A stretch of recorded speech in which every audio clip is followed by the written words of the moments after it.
Well, hi everyone. Welcome to Blue Skies, the Solway Aviation Museum podcast, the first one we've ever recorded. And I'm delighted to say that for that auspicious occasion, I'm joined by an old friend of mine. We go way back to my first tour on the Tornado at Laarbruch in 1990, Andy Walters. Andy, welcome to the podcast. Thanks, Mal. So tell us a little bit about yourself. Well, I joined the Air Force in 1982 as a university cadet and as a pilot. Went through flying training, was on Tornado for about 12 years. And after that, a couple of ground tours. I then transferred to the reserves, joined the airlines, and I currently fly for one of the airlines out of Heathrow. And you're still involved with the reserves as well, is that right? Yes, I'm part of the RAF's reserve strategic plans cell down at HQ Air, and I look at future planning for the reserve forces. Yeah. Amazing. I sort of fell into the Air Force accidentally, is the story I like to tell people, because my plan was I was going to be an architect. Had you always wanted to join? How did you come to be joining the Air Force? So I went to a school that had a combined cadet force, and we had to, at one stage, decide whether we wanted to join the Army, Navy, or the Air Force cadets. And I'd always thought I was going to join the Army cadets because we were on the land, whereas the Air cadets had to go off to an airfield to go flying, and the Navy had to go to the sea. But they showed us some promotional videos just before we had to make this decision. We were 14, and there was this fantastic video of these Jaguars at low level racing through the hills with a very dated video with everybody with huge great land chop sideburns and huge moustaches. Now, yeah. And I saw that at age 14 and thought, I need to do that. So I was very lucky, and I managed to achieve it. And you were on a university air squadron, is that right? That's right. I was very lucky. So I got sponsored through university by the Air Force on something what's called a university cadetship. So myself and one other guy from my school similarly did the same. So we got commissioned as an acting pilot officer, and then 3 years they sponsored us through university. So I was very, very, very lucky. And so then you would have gone on from uni. You'd have gone on to Cranwell for your officer training. That's right. And then where did your flying training take you? So after Cranwell, which was 16 weeks in those days, I went off to Church Fenton, RAF Church Fenton, just south of York. I did my basic flying training there on initially on the Jet Provost Mark III, which was a hugely underpowered and quite old aircraft even by then. I think it was known as constant thrust and variable noise. Yeah. And then if you got streamed fast jet at the end of that initial course, you went on to the Jet Provost Mark V, which was much more powerful, pressurized, and for some advanced, still basic flying training, but the fast jet leading course there. And from there onto Valley to fly the Hawk, which was great fun. That's a real rocket ship. And from there, after we finished learning how to fly a fast jet, we then went to the Tactical Weapons Unit. There were two of them at the time. I went to Chivener. There was another one at RF Brody. Chivener Strong. And yeah, it's great. And where you're learning to fight the aircraft, lots of edge-ground weaponry, strafing with the gun, and dropping practice bombs, and then a lot of air-to-air combat and things like that. At the end of that, we got streamed onto various aircraft types. And in the days when we had lots of different types of fast jets, when I joined, we still had Lightnings. There was a threat that we were going to be the last course at attack weapons streamed onto the Lightnings because the government decided it didn't have enough fighters, and they were going to start up one or two new squadrons. So we were quite excited about that because the Lightning would have been a fantastic aircraft to fly. But just as we got to the end of our training, they decided not to reform this Lightning squadron. But even so, we had Buccaneers, Tornadoes, Phantoms, Canberras, I guess, Jaguars, and Harriers. So there was a big variety of aircraft potentially to go on to. I got selected for the Tornado. And then, like all Tornado pilots... Sorry. Was there drinking involved at the selection? Just a little bit, mostly soft drinks, clearly. And from there, once selected for the Tornado, with most of the people on my course, Went off to the Trinational Tornado Training Establishment, TTTE, at Cottesmore, which was with the German and the Italian equivalents, and learned how to fly the Tornado. And then from there to Honington to Tornado Weapon Conversion Unit, TWCU, to learn how to fight the Tornado properly. So lots of, again, practice bombing, strafing, etc. And from there, we either got posted to Marham or to RAF Germany. Basically, if you had a girlfriend in the UK, you were desperate to stay at Marham. And if you didn't, you were desperate to go to Germany, right onto the front line, up against the inner German border, right at the height of the Cold War. So, and from there, 3-year postings from one squadron to another. Yeah. So when you were posted out to Germany, then was 16 your first squadron? Yes. So I Yeah. So did. you went straight out to Laarbruch, joined 16.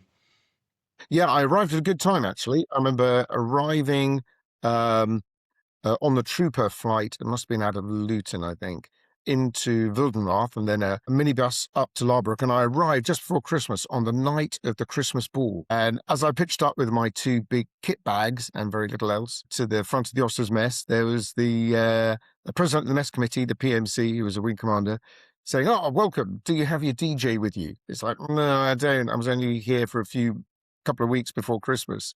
So he took off his bow tie, gave it to me, and said, "Get yourself into any route, get changed, and get over to the Christmas ball."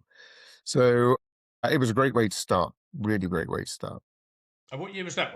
Would that have been Christmas '88? Christmas 88. And I started, I think I had one flight just before Christmas. And then I started properly. So I went back home for Christmas because there was nothing for me to do there. Came back in very early January and started the combat ready workup immediately. So we differ slightly then in that I was pretty much exactly a year behind you. I went through Triple T, finished Twicky at Honington December '89. My very first flight on the course at Twicky was the day the Berlin Wall came down. Right. So you'd have been at Laarbruch when that happened. You know, it was a Cold Yeah, War I Air mean, Force, Eastern facing, and my recollection is that quick as a flash, nothing changed.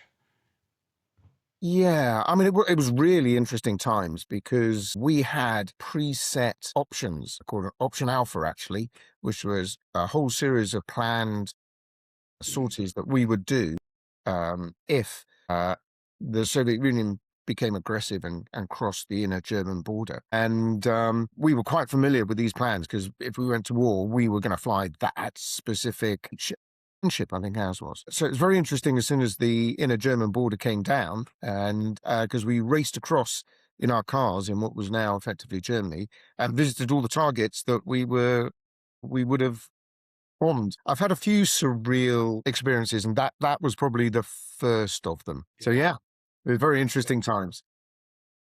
Yeah, I remember going with a few guys down. I can't remember at what time of year they do the Rhine in Flames.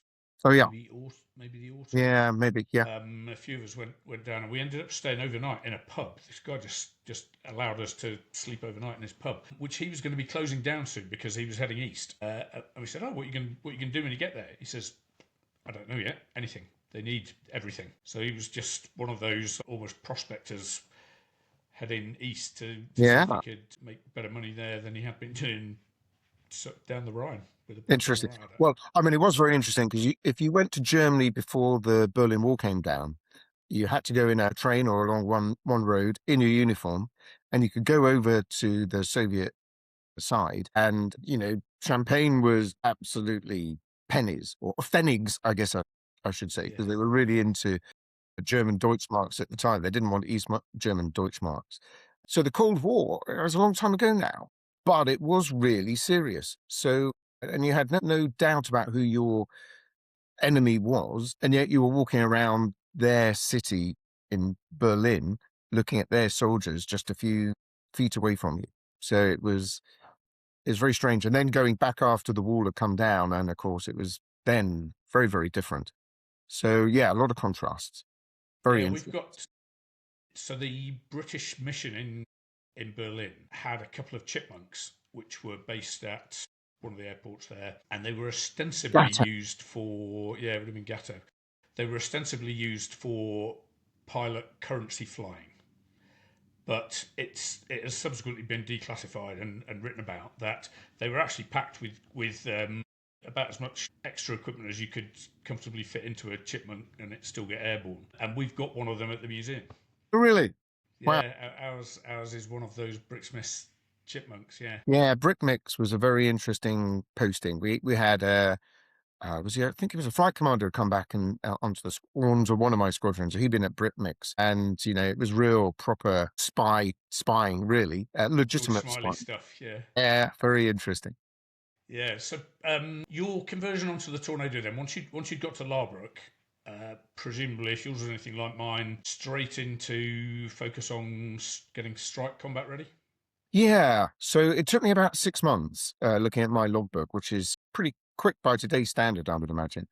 And as you said, the emphasis was to get us strike ready. So that was, we used to call them SSPs, which was part of it's called a scheduled strike program. So a pre-planned a whole campaign of flights with very large bombs underneath. It was all part of SACA's single integrated operational plan, SIOP. SIOP, yeah. Yeah.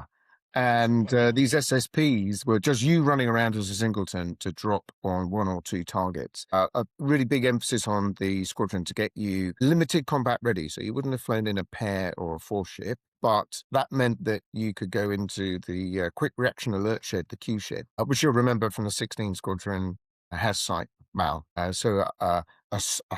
hardened aircraft shelter site with our squadron site with double ringed barbed wire and police watchtowers and whatever, within which were a couple of aircraft with some very large bombs underneath. And you were then locked in for 48 hours on just a few minutes' notice. It was a great place to be because you were locked in there with your navigator and a kitchen and all the bacon and eggs you could possibly eat over 48 hours. So you came out significantly heavier and probably with a higher cholesterol count in your blood than when you arrived. See, that had all finished by the time I arrived on the squadron. The Just QRA right. had ended. Yeah, it would have Yeah. ended So with the Berlin Wall coming down. yeah, so big emphasis on that. And then once you were limited combat ready, in fact, I looked at my logbook. First thing we did after that, we went to Decimamanu, Sardinia for I think it was a 2 weeks weapons camp. So that was very intensive, learning and practicing advanced bombing techniques. And then the combat ready workup, you'd then start running around in a two ship, a pair, doing a simulated attack profiles, SAPs, and then they'd introduce fighter affiliations. So you'd have some phantoms trying to stop you getting to your target, or perhaps another Tornado GR1 from your own squadron who was there to try and bounce you, as they called. And then you'd work up to four ships. I think we went to Goose Bay just before I got combat ready. And so that would have been Goose Bay out in Canada. So that was running around in big packages, either doing a practicing train following for real in the cloud, instrument met conditions, IMC, at night, but also doing 100-foot operational low flying. I'm not sure if I did any 100-foot flying before I was combat ready. I'm not sure if you had to get combat ready and then you went operational low flying, or whether you could do OLF before you were combat ready. Yeah, I'm not. I think you're right. Sure. I think it did require you to be combat ready because I certainly. So we went out to Goose in June '90. I did my combat ready, my TAC check out there, Right. and then started my 100-foot flying. Right. Yeah, that kind of makes sense. Yeah. An oversight supervisory. Yeah. Yeah, and at the end of that, you then did a combat ready check, and that was you. You'd then stay as just a singles lead, as we ambitiously called it, until the squadron thought you were ready to start your work up to be a pairs leader and then a fours leader, etc., etc. And I think hopefully most of us at the end of our first 3 years were at least a pairs leader. If you were probably a four ship leader on your second tour, can't quite remember. Yeah, and now there were a lot of home-based exercises as well, weren't there? Yeah. What do you recall of those? Well, there was Goose Bay, so I guess that's not home-based, but that was Exercise Western Vortex. And then, if you remember, we used to do things, Exercise Mallet Blow, which was big packages going through from Germany across the North Sea, through Spade Adam electronic warfare area where they have simulated from me here.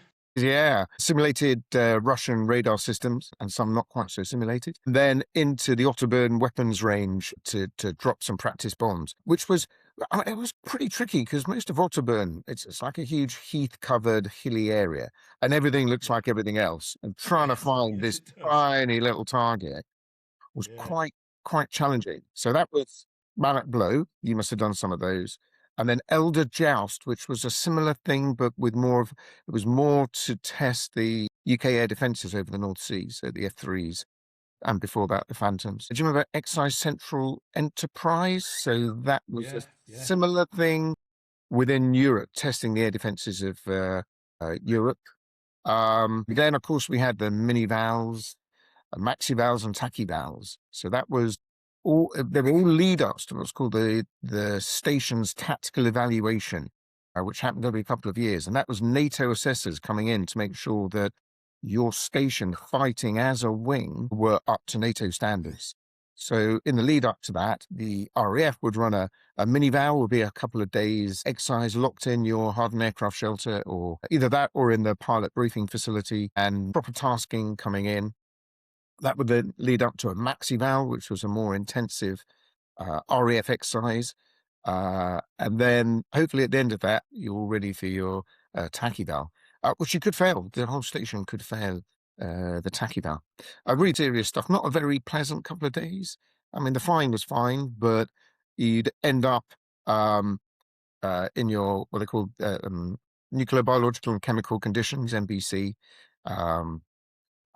My navigator was chosen to be the sacrificial AR5 navigator. So, as you remember, Mal, the AR5 was this NBC aircrew equipment. I guess the aircrew respirator number 5. Aircrew respirator, yeah. AR5, which was this huge rubber bag with a face mask in it that went all the way down in a cape, so halfway down your chest. You'd have your nuclear, biological, and chemical carbon suit on, NBC suit on. Underneath, or a normal flying kit, then your NBC kit, and then this AR5 over the top with an air supply in like a handbag, a whirring handbag with a pipe handbag, and a real palaver within the pilot briefing facility. We had a series of airlocks under NBC. Vapor hazard area. That's right. And the liquid hazard area. Free area, liquid hazard. So the toxic, was me. Wow, good memory, man. So the toxic free area was the bit where we did all our planning, sort of the core of the PBF, where all the pilots and the navigators would work. And then you went into the vapor hazard area, which is an airlock system where there could be NBC vapor contaminants there. So that you had a very specific procedure. You'd walk out with your normal sort of, was it the S6, I think, initially, the respirator. Back then, rated to the S10 a bit later. And then there was a procedure for taking that off and donning your AR5 aircrew respirator. But of course, you couldn't breathe because it was a vapor hazard area and there could be biological and chemical vapors around. And from there, you'd then go into the next airlock, which was the liquid hazard area, was it? And then out to the hardened aircraft shelter. Huge palaver. Glad they didn't let pilots do that. That was left to the navigators to. Well, I flew in AR5 twice in the Gulf World Cup. Once you get a medal for that, don't you? Once from Laarbruch on a high-low high to the UK, and we never made it to the UK because by the time we were halfway across the channel, we'd used half the oxygen already, so we had to turn around and come home.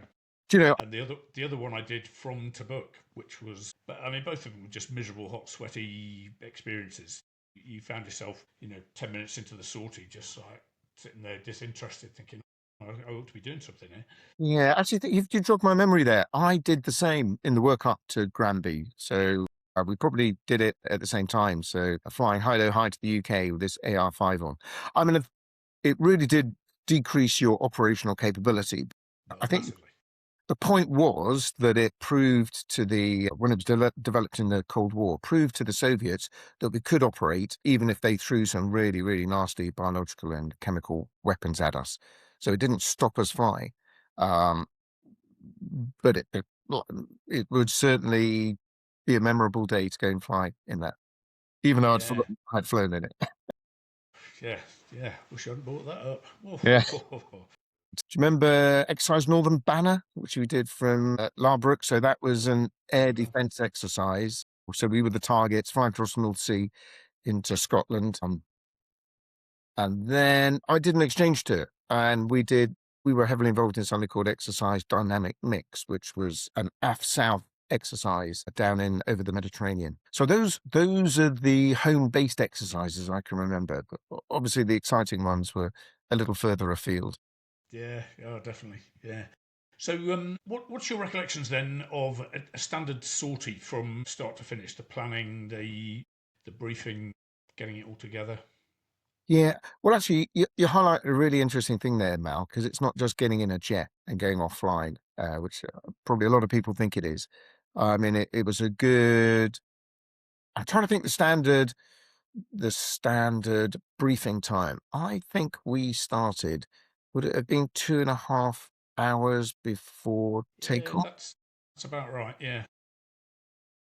So on each of the squadrons, we had a ground liaison officer, Glow, army guy, and you'll remember Joe the Glow at 16 Squadron, lovely guy. Low level.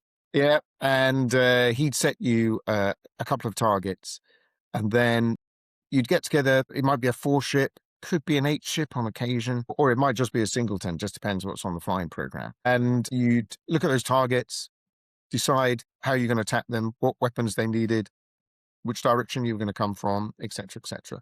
And that was about an hour and a half's planning to get all of that together. So the pilots would generally look at the targets themselves, and the navigators would then be focusing on how to get to those 2 or 3 targets. And then you'd probably or hopefully have a 20-minute slot on the range. In Germany, there are quite a few ranges. The one we used mostly was Nordhorn, but there were quite a few others that we could go to.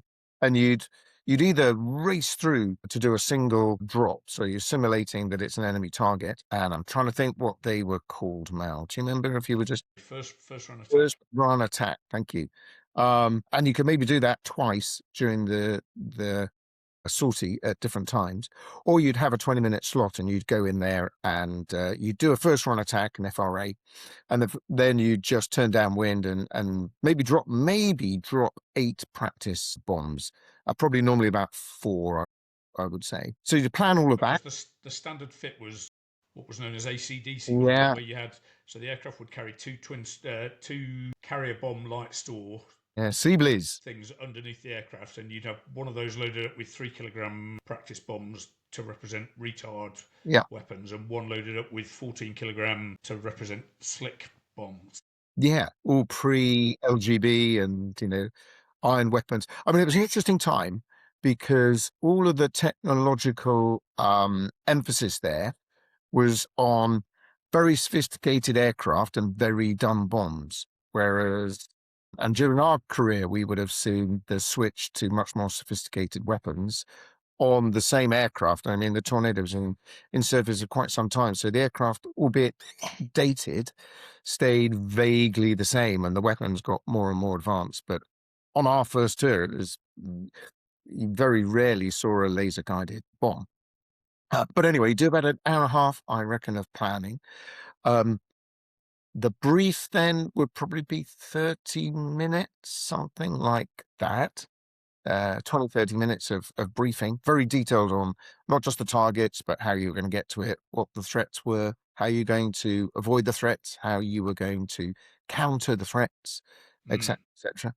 And then 30 minutes before takeoff, you'd walk out to the aircraft, which would be in hardened aircraft shelters dotted around this central pilot briefing facility, which is where you would do all your planning and briefing. So it's good name for the pilot briefing facility, very appropriate. Get into the aircraft, fire it up, and then you'd all taxi out together and get airborne.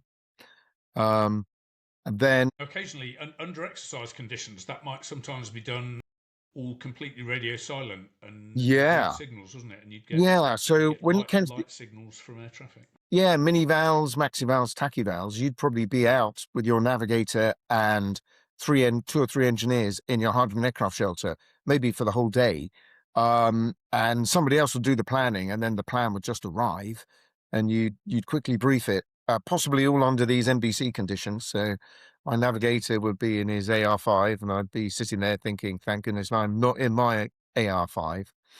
And then you'd all get that.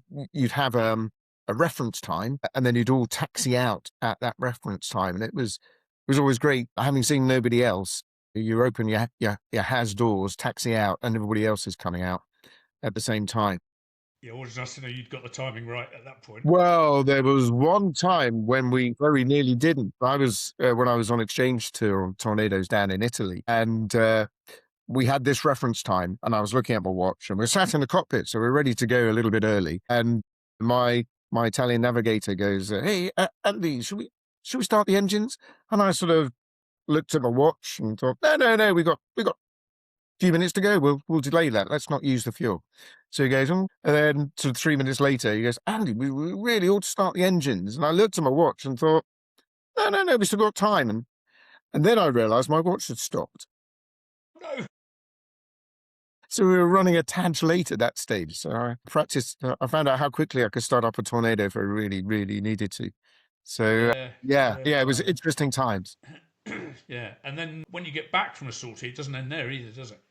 No, you've got to win the debrief. So you'd land, sign the tech log for the aircraft, because there could well be something wrong with it, so you might need to debrief the engineers. Back into the PBF, grab a quick cup of tea, and then into the debrief. So there was wet film head-up display video, and the same in the back, wasn't there? They recorded the hurdy-dur, the head-down data recorder.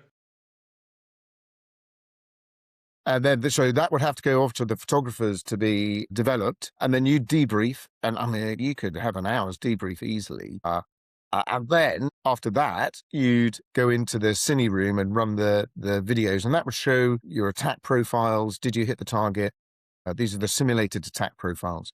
And then, of course, if you've been to the range, you might have dropped up to 8 bombs. So there was each of those to run through and debrief. And that would be run by the qualified weapons instructor to debrief you on that.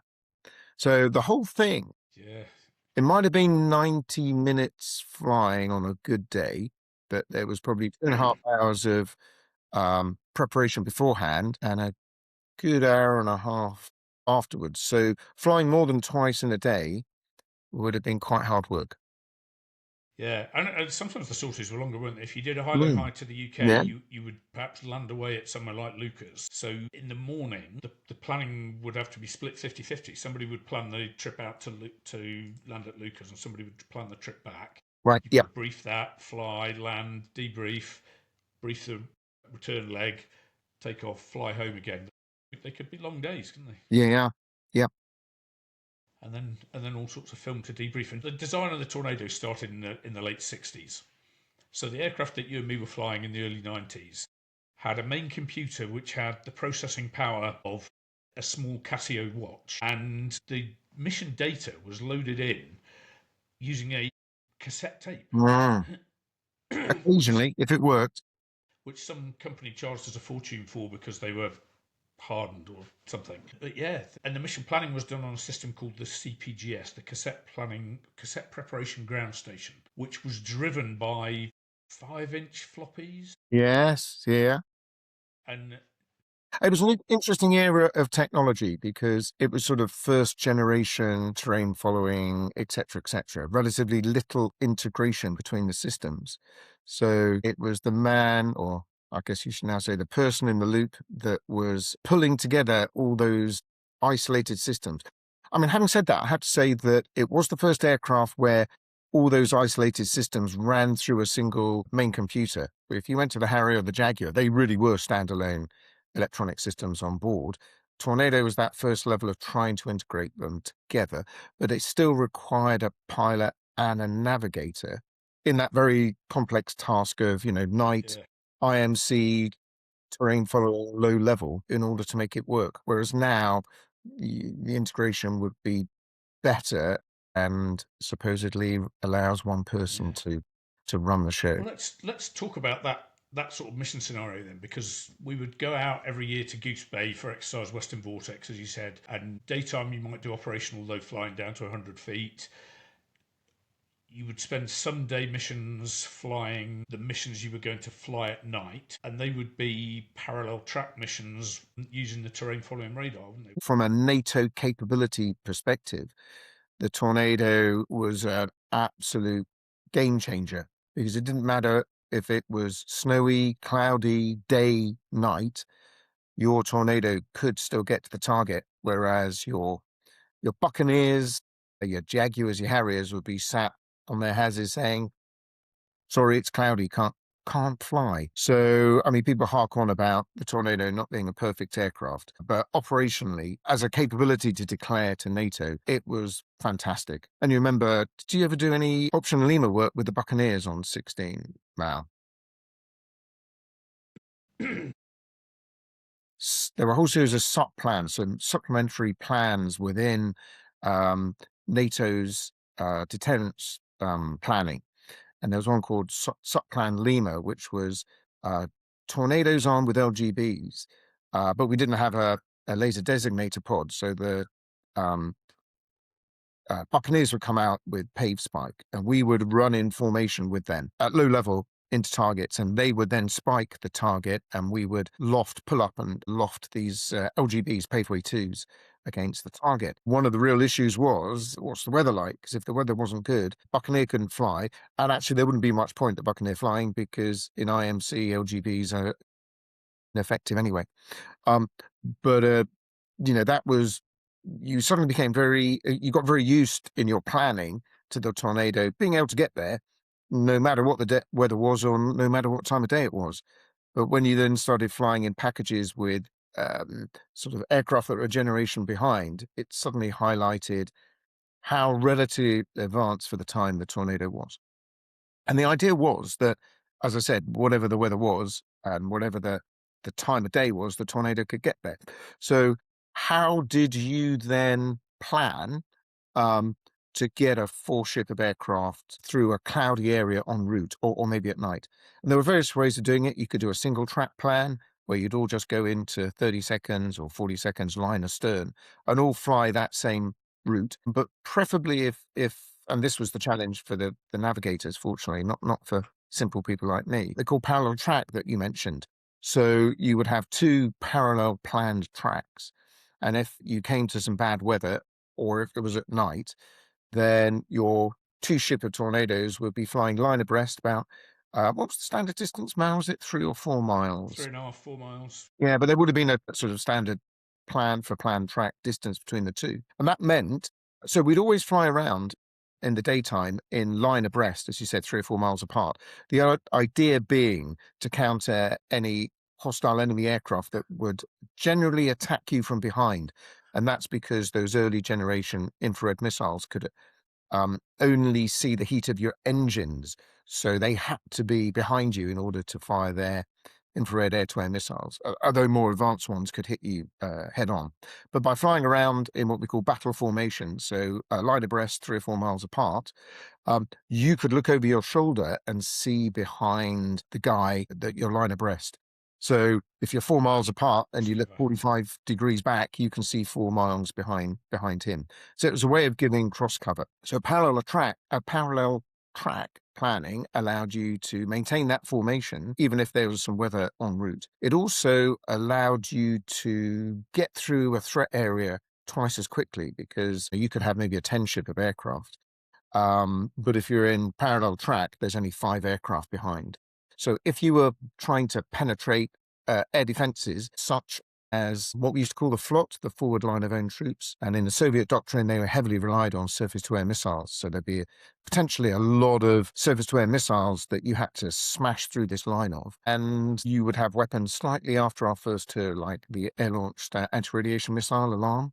The whole idea would be that another squadron would punch a hole through the FLOT, suppress those surface-to-air missiles, and then your formation would then go through that hole into the less defended rear areas of the enemy. So by flying parallel track, it meant you could get through those defended areas twice as quickly. So it was a good reason to do that. It's very much a navigator skill, fortunately, to very carefully plan. Had to be aware if so the aircraft would turn at 1.9 degrees a second, I think was the magic number. But if you had hills ahead, it would reduce that angular bank to make sure that it got over the hill. And therefore, you had to be very careful in hilly aircraft that the aircraft remained at the required separation. So, yeah, just a remarkable capability. So you could go to war at low level in any time of the day, in any weather. And the only other aircraft that could do that at the time was the F-1. And the aircraft. One thing I remember them teaching when you went through the weapons conversion unit.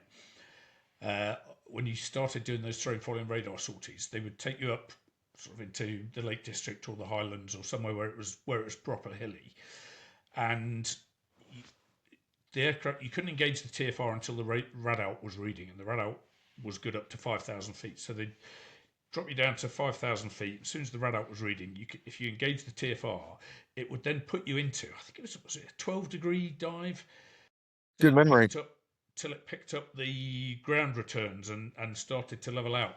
And on a dark night in, say in the Highlands of Scotland, just relying on the system to do that was terrifying. But yeah, it was big boy it was stuff, done wasn't it? it was done as a reassurance exercise, because it was idiot proof in the sense that it was fail safe. If you operated the system correctly, it would not kill you. It was only if you ever engaged it incorrectly or didn't have the system set up right that you were at risk of that. Because any time that it sensed a failure, it would pull you up away from the ground, wouldn't it? So really good piece of kit. So I suppose for you it would have been getting on almost towards the end of your first tour, certainly over halfway through.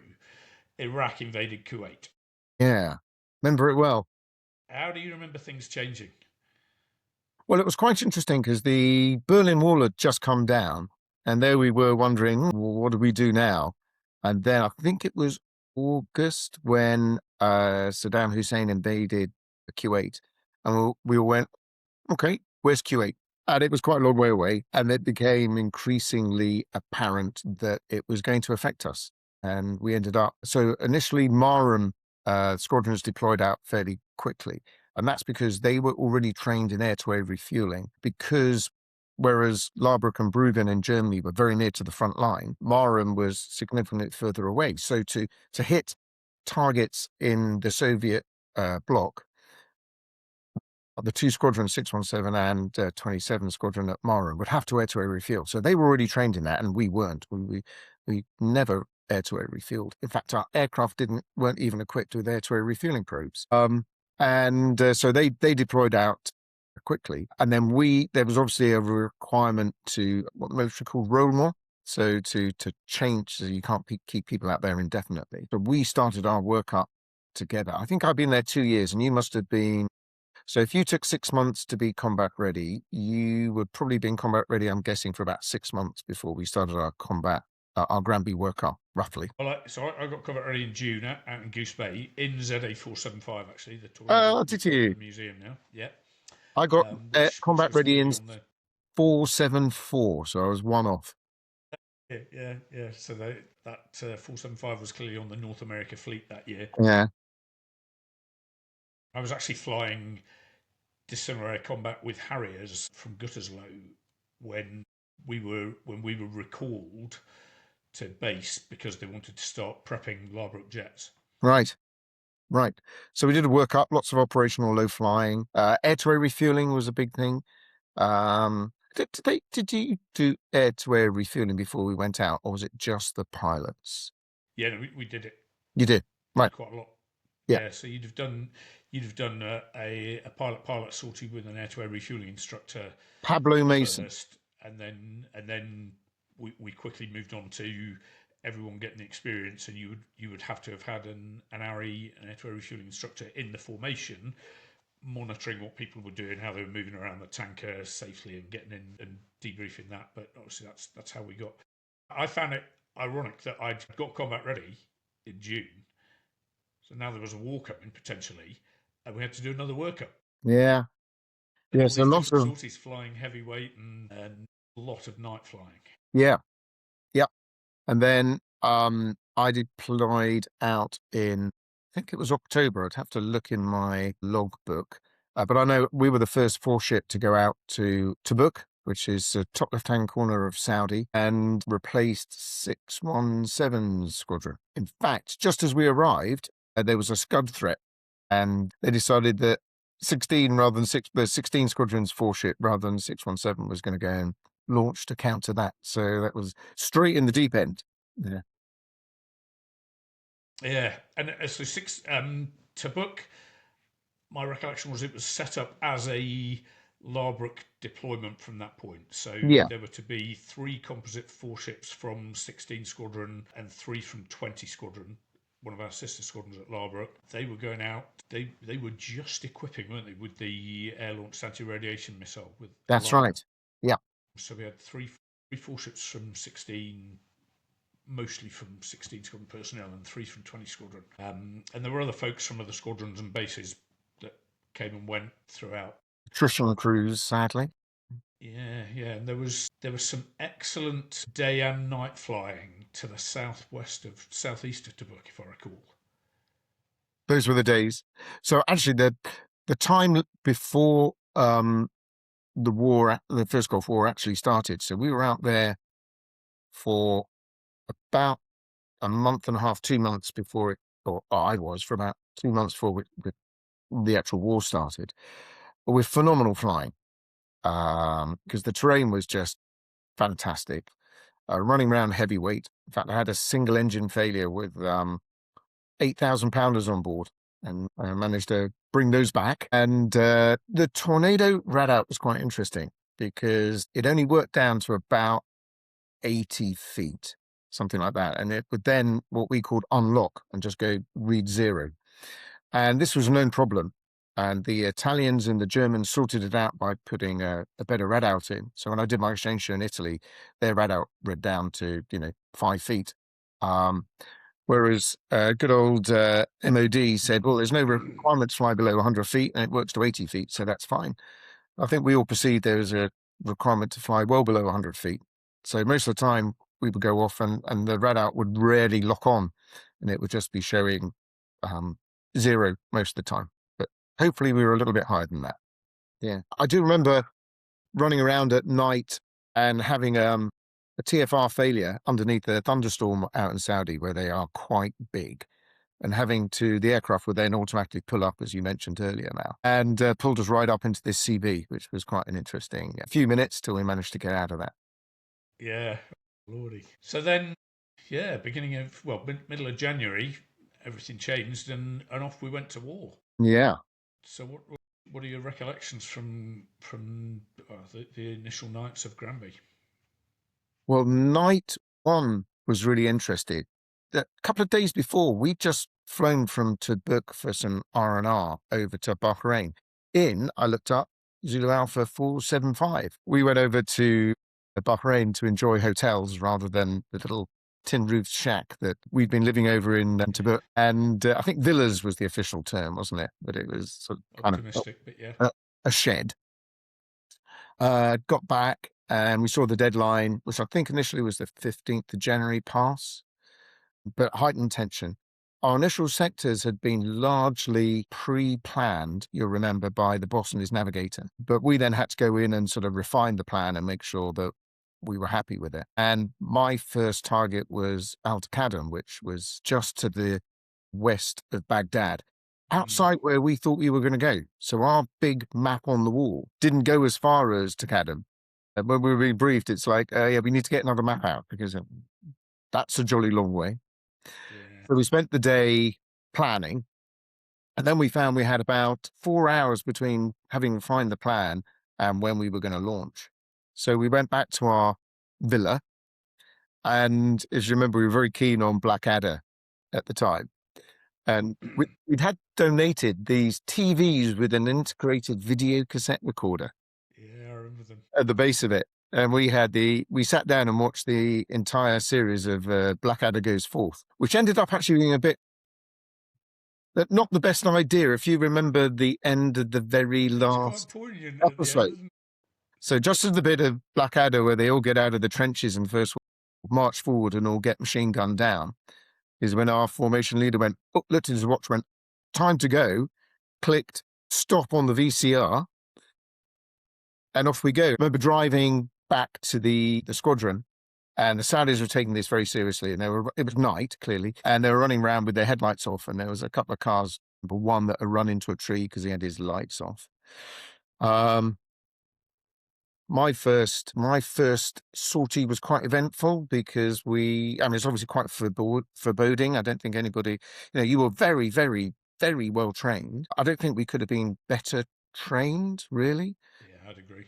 In a very limited number of capability, depth of our training, I don't think you could really criticize. But it's the first time you're going to war, and it is quite foreboding. And I remember being issued with ammunition for our Walther PPKs. Yeah. There was a RAF regiment guy giving out, I think, 2 magazines. I'd say, well, could I have a few more rounds? Because if the worst happens, then you can never have enough rounds of ammunition. And he wanted me to sign for them. Yeah. And we had our gold sovereigns that we were issued, and all of those ghoulie chits. All the survival kittens. Yeah. For an operational mission, you completely sanitized, so you flew.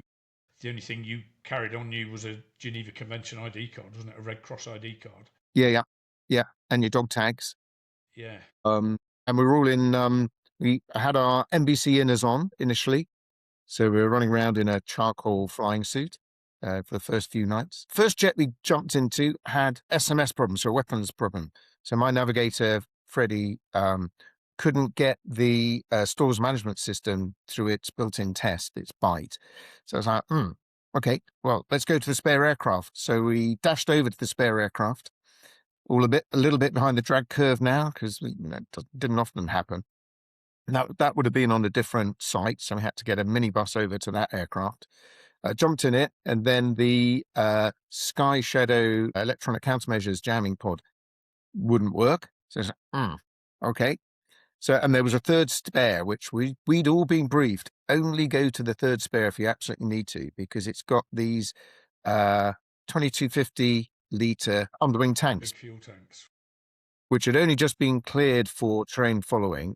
Test pilots had said, just be very careful when you TFR in these big ferry tanks, because they're not really operational, or they weren't at the time operational tanks. But by this time, we were well behind the drag curve. Our other 3 aircraft had already got airborne, and we'd seen their afterburners disappearing on takeoff into the night sky, and we were still on the ground. And there was no way that we were going to go, oh, sorry, couldn't fly on the first night. So I remember the only 2 things I checked on that aircraft, rather than doing the full work round. I checked that the JP2 settings were correct. Remember, on the back of the JP233? Yeah. And I checked that my ejection seat, my bang seat was correct, because I thought I might need that. That's the only 2 things we checked. And we got airborne about 20 minutes late. We normally take the reheat, I think, at 250 knots after takeoff. So we left it into about 450 knots to catch up. Headed off to the tanker, and they weren't in the right place. So we had peacetime air-to-air refueling trails, and then the wartime ones. And the tanker crews hadn't realized that there were different special instruction spins. So we pitched up, as had the 3 previous aircraft, in the right place, to find there was no tanker. So Freddie started using the ground mapping radar, the GMR, in an air-to-air mode to try and find it. And we found sort of a big aircraft and a few little ones sort of about 30 miles in the wrong place. So we went off. And I think the rest of the formation thought that we were coming. And then we bobbed up next to them at night, took on lots of fuel. And then the tanker then turned north, taking us towards the Iraqi border, sort of a trail, as we would call it by that stage. And we filled up, stayed on as long as we could, so that we hit the border with as much fuel as possible. Then engaged the TFR, exactly as you said, and it dived down to low level, across the Iraqi border. I remember on our moving maps, there was some notice written on the maps, something like "flight outside controlled airspace is prohibited." And we're being very naughty. In fact, the important thing over the target was to know the pressure setting, the QNH. And do you remember, this is before the war had actually started because we hadn't got airborne. We phoned up to CADM on their published Met line and asked them for the Q&H at the target. Didn't tell them where we were phoning from. Really? So off we went. So parallel track, we did our fence checks. You would check all your weapons were armed, check that the air-to-air missiles were correct, check the electronic warfare systems were running, check you had the right IFF codes on, and turn off all the external lights. It's like making sure your switches were live, Yeah. that you weren't emitting anything you didn't want to be, and that you were all as prepared as you could be for going sausage side, as it was affectionately known because of the Blackadder reference. Yeah, indeed. And I remember, so we were then running lights out, so you couldn't really see any of the other aircraft at all. And it was interesting running towards the target where people were just driving along roads with the headlights on. And we were less than 200 feet over the top of them. So it was quite surreal. And so we were attacking Takadam. We'd been reassured that although there was something like 138 separate ZPU air-to-air, surface-to-air artillery on the target, it would be completely suppressed because the American A6s from the carriers were bombing ahead of us. And by the time we went through with our JP233, there'd be nobody, they'd be completely suppressed and we'd be absolutely fine. So I remember about 5 or 6 minutes out from the target saying to my nav, oh, there's a lot of AAA over right 1 o'clock. Glad we're not going there. And he goes, yeah, Andy, 30 seconds, turn coming up, right 30 And I remember this glistening dome of AAA, very, very sort of Guy Fawkes night like, starting off in the right 1 o'clock. And as the aircraft turned, it rolled out and it was right on the nose. So we know where the target is. And Takadam is a big airfield. And there's a big lake just south of that. And we talked to the Met man and he said, oh, yeah, there's been a lot of rain. So this lake's going to be full to the brim. So the TFR would go down normally to 200 feet. You could then manually fly a bit lower by flying below the flight director command. So you could take it down a little bit lower. But we decided, because there was an SA-8 just off to the right side of our track. So we decided to come across the water. And then we go down onto the radar rather than the TFR, and sort of go down to, 110 feet, something like that, to try and get underneath this SA-8, which we did. And what we didn't know is that there was a 75-foot cliff at the north side. We were going south to north, at the north side of this. And as we mentioned before, radar unlocks below sort of 80 feet. And we suddenly found ourselves at sort of 50 feet over the top of these cliffs, with the TFR then going, oh, pull up, there's no radar, pull up. And of course, you're at night and you can't see the terrain whatsoever. And so you've no idea at that stage how low you are. So you start pulling up. And I should explain that the AAA starts off looking like just a twinkling dome. And then as you get a bit closer, you can see all this tracer, which is going obviously from the ground, connecting up these twinkling things. And we ended up inside this dome, which was over the top of the lake, with this tracer whizzing around, but just firing barrage fire. But then the radar unlocked, which caught all of our attentions. So we pulled up until the radar locked on and gave us a sensible height, at which stage we became visible to the radar. And suddenly all this AAA that was just random firing suddenly started pointing at us. So the advice from my backseater went from pull up to get down. So we sort of kangarooed through the target.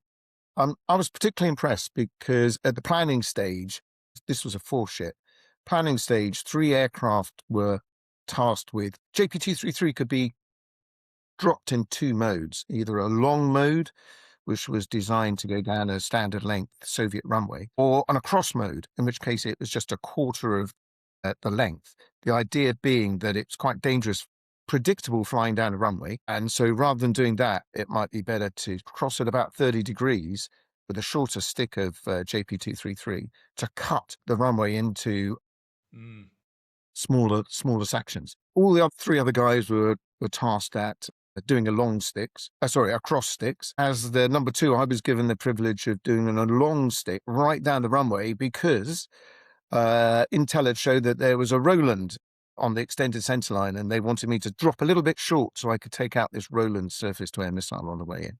Nice. So yeah, lovely. Yeah.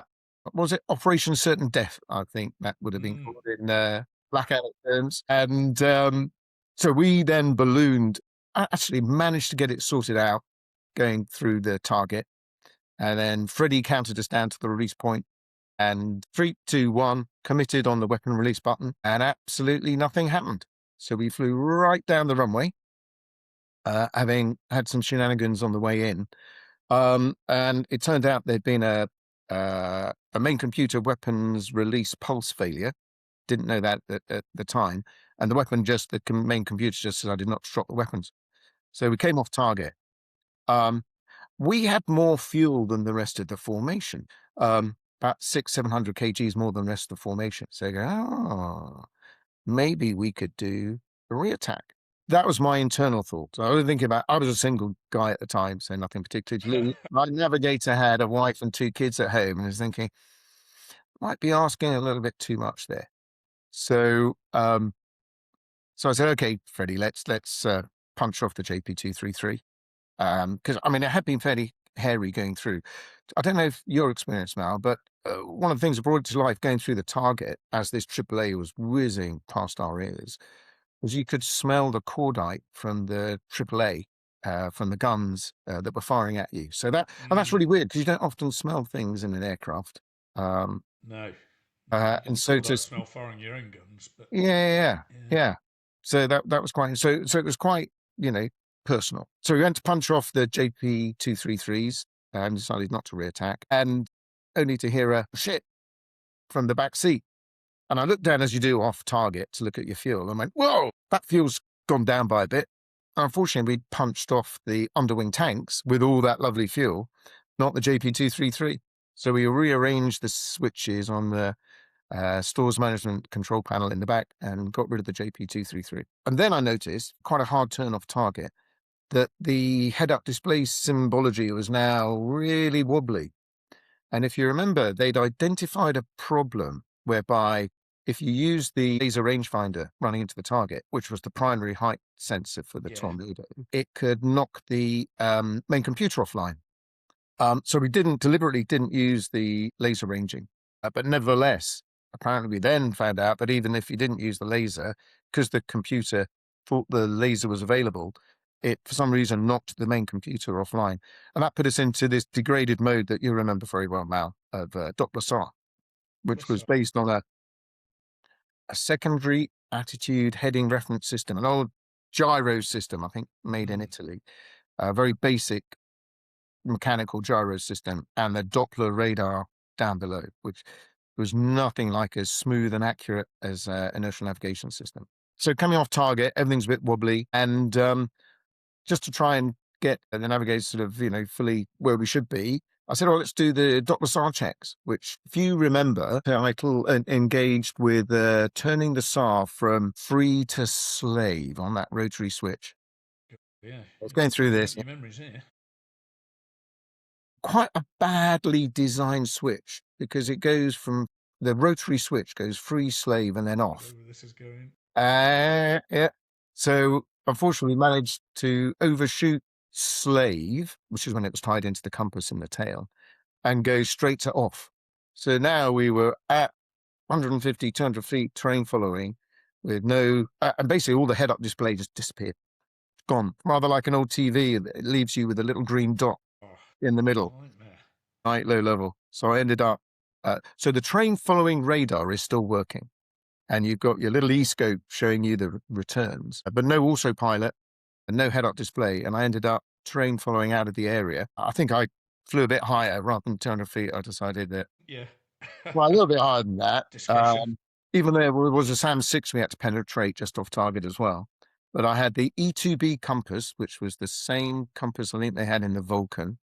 Yeah, the head-down attitude indicator, which is its standalone gyro. So that was working, and the TFR e-scope, and it does take the full 5 minutes to realign the SAR, as we discovered. So we went from that checklist to in-flight realigning of SAR checklist. So yeah, Not what you need on the first night, No, so well, all or the any night, to subsequent, be honest. it made all the subsequent sectors that bit more straightforward, and it was quite reassuring. The next night we went back and attacked, I think it was H3, and we got 4 ship, and we got 100% hits on the runway for good cuts. Yeah, And we were, I mean, Tabuk, certainly, I assume it was similar for the other bases, but we were heavily tasked that first week, weren't we?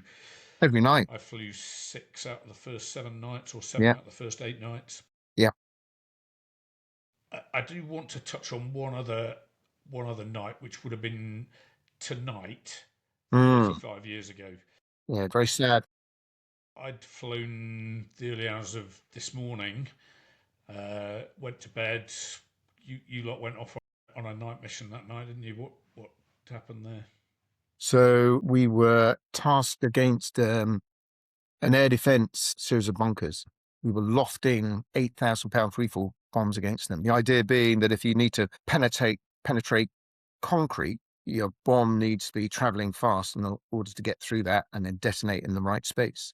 And the only way to do that at low level is to run into about 4 miles and then pull up to about 30 degrees. And then the main computer releases the bombs and they fly through the air without any retard parachutes on board at high velocity. For people watching, by the way, we're recording this on the 1st of January. So we're talking about the early hours of the 22nd of January here. I was in a Tornado Zulu Alpha 452 against the the IOC, that's the Integrated Ops Center Command bunker. 7 ships, so my memory is not very good, with 8,000 pounders loft, bunker destroyed. Very sadly, squadron leader Gary Lennox and Paul Weeks crashed during the loft recovery. Light AAA, I've got that, and that sector was 2 hours. Sorry, that sortie was 2 hours 40. So there was an SA-8 on the egress from the target. And night lofting, we practiced this an awful lot, both in normal peacetime ops and in the workup. Quite a demanding procedure, though. So you'd fly TFR 200 feet manually into the target. Then about 4 miles from it, the main computer would generate a dot in the head-up display that pulls up, and you'd follow that dot manually until the weapon's released, which was, as we said, about 30 degrees nose up.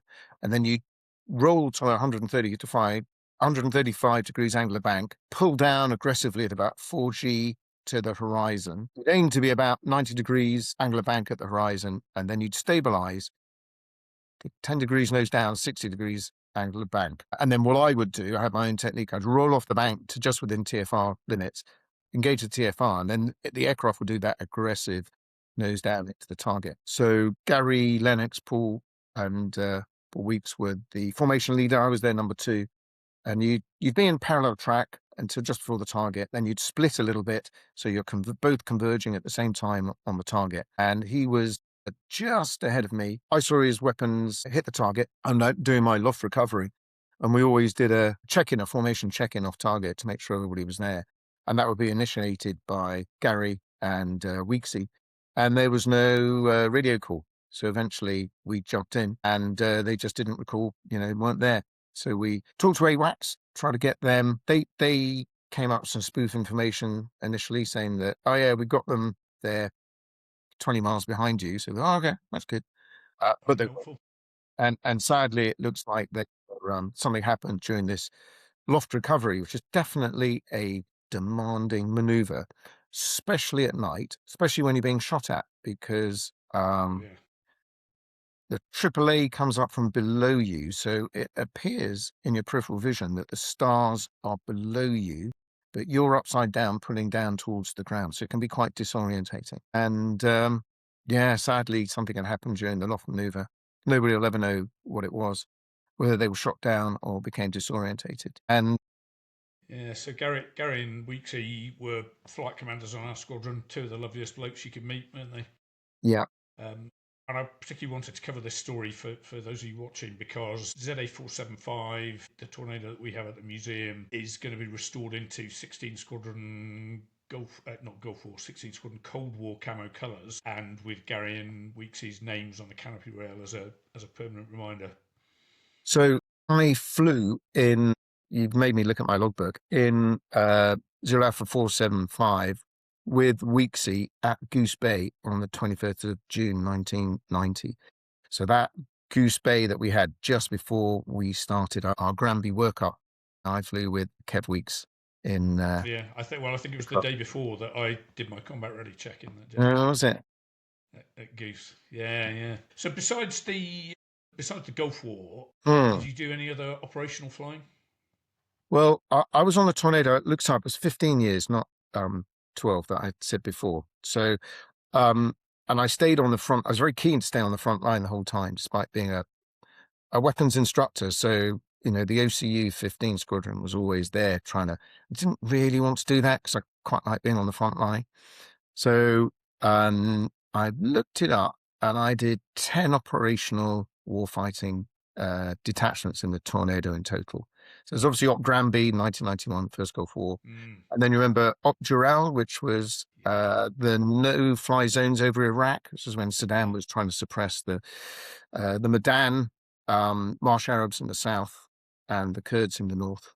And I did that 1993, 1995, 1998. And then I thought I was going to have a great exchange tour, drinking lots of red wine and pasta in Italy. And the squadron ended up for 2 years, 4 months on, 4 months off in Bosnia. So I did a lot of Op Decisive Edge, which was over Bosnia, as I said. But interesting stuff, actually. So Tornado, but air-to-air refueling off KC-135s and things like that. And then that turned into Op Deliberate Guard, which was a similar sort of thing in 1997. And then I did Op Bolton, which was still in Iraq. So that's still Iraqi no-fly zones in 1998 with 617 Squadron. That was increased tension running up to Desert Fox. So we were out there. We were doing the reconnaissance for the targets that then turned into Desert Fox. So I was involved in that. And then that all became Op Bolton, as I mentioned. So I was then there back properly in 1999. And that was just before the second Gulf War, when we was quite active. So during my 4 months there, we did 4 live drops onto Iraqi targets with LGBs and the TAR. And then, of course, that then ended up as being Southern Watch in Iraq again in 2000. And I was with TILS. In fact, I was on a ground tour in the Air Warfare Center. I was the Tornado tactics guy there. But we flew once a week with 2 Squadron over at Marham. So I went out for a couple of months with Marham. So my first operational sortie was in 1991 in Iraq. And my last one was in 2002 with 2 Squadron over Iraq. Yeah. Okay. So you were flying the GR4 by then? So the aircraft had gone through its midlife update, which our Tornado didn't go through that midlife update. A lot of people look at it and say, well, no, it's a GR4, because when they decided that it wasn't going through the upgrade, it was taken out of service and put on as the gate guard at Lossy. But all the Lossy squadrons were converting to GR4, so they put a fleur fairing on under the left-hand side of the aircraft to make it look like a GR4, and then painted it in the 4 squadron colours, 12, 14, 15 and 617 at Lossy. So I had, so Zulu Alpha 475 was on 2 squadrons with me. First one was obviously 16, as we've described there, our first squadron for both of us. But then it came to 617 up at Lossy. And I've flown it a total of 14 times. I had to look in my logbook. And then, so my last time so I flew it on 16 Squadron even after we got back from the Gulf War. And then on 6, so that was my last flight from that was August 91. And then in August 99, I was on 617 Squadron and I flew it 4 or 5 times then. My last flight on that was in November 99, just as the squadron was converting to GR4s, which would make sense if it wasn't converted. Yeah, so it then wouldn't have come with you. Yeah. In fact, my last flight was was air combat out in Cyprus, air combat really? Camp. Oh, nice. Yeah, with Chris Baber in the back. Okay. Yeah. And my first flight in it was with Robbie Lowe, who was the program called Fighter Pilot. We're pretty much out of time now. I wanted to talk a bit about your Italian exchange tour, but perhaps we'll get you on another time to talk about that. Good pasta. Good pasta, yeah. In fact, you're the only person who's ever told me that there's such a thing as good grappa. Yeah. If there is, I've never had it. Limoncello. So yeah, well, definitely. Primitivo. Yeah. All to be highly recommended. Yeah. So, wow, what a career! What a time you had flying the Tornado. Highs and lows, but really appreciate you taking the time to share all that with us today. This will be going up on our YouTube channel in the not too distant future. I'll let you know when that's happening. But any projects you're working on at the moment that you want folks to know about? So one thing I've just finished in RAF Reserve Strat strategic planning is the aircrew concept of employment, CONEMP, for reservist aircrew. So we're now looking more and more at how we can use people who are called in the strategic reserve, which is you, Mal. So you can blame me because I was during COVID, I was on a parliamentary review called the Reserve Forces 2030 review, looking 10 years ahead to see how we can use reserve forces in that sort of time era.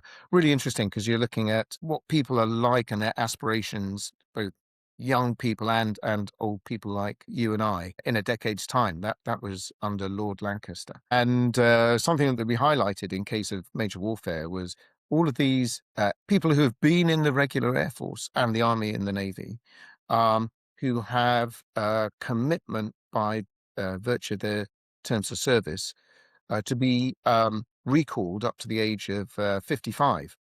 And at least for officers, it depends on your rank, exactly how long that is. And that those people are actually highly valuable because we have, retained skills, but also additional skills. And if we ended up in a major conflict again, there are about as many what's called strategic reservists in the armed forces as there are people in the regular forces. So you can double the size of your force, albeit they won't be very current. But under the Reserve Forces Act 1996, we are allowed, the MOD is allowed to bring people back for, I think it's up to 16 days training every single year, something that's never, ever happened. But we are now looking at bringing back people for a day every couple of years just to do some very basic training so that they're at a higher level of readiness. And this is all about deterrence, showing that you can rapidly expand your armed forces in extremis. And you might have heard about this only yesterday, I think, in the news. They're trying to update up that age to 65 that they can recall you by. Can't claim it is, mate. Can't claim it is. Well, you'd have to be medically fit, etc., etc., etc. It's a huge thing for the armed forces because suddenly you've got, in the Air Force, you're talking about 30,000 people. How do you keep them trained? It's challenging. So yeah, there's still some interesting stuff out there. Okay, fabulous. Well, Andy Walters, thank you very much for joining us today, and perhaps we'll get you back on another time to chat exchange tours. Yeah, it was a real pleasure. Hope somebody finds it of some interest. Thanks, Mal. Cheers, Andy.